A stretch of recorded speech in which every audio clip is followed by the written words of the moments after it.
Ito pala ang 1 year date anniversary ni RJ no. Dito kami sa kanyang puntod at napansin ko nga si Jihan tahimik lang nakaupo pero parang gusto na niyang umiyak pero pinigilan niya mga idol no.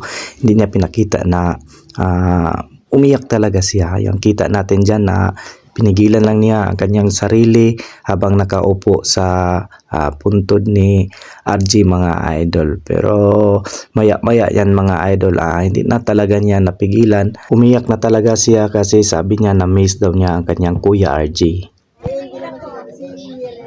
Ingaw na siya ni Kuya RJ.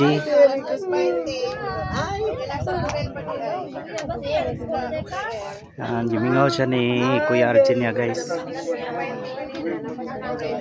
1 year na si Kuya RJ.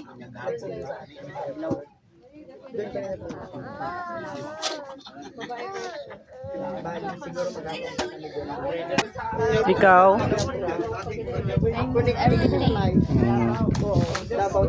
Ano? So gimingaw si Kuan ni RJ kasi ngayon 1 year ngayon ni RJ Gonzaga mga idol. Ayan.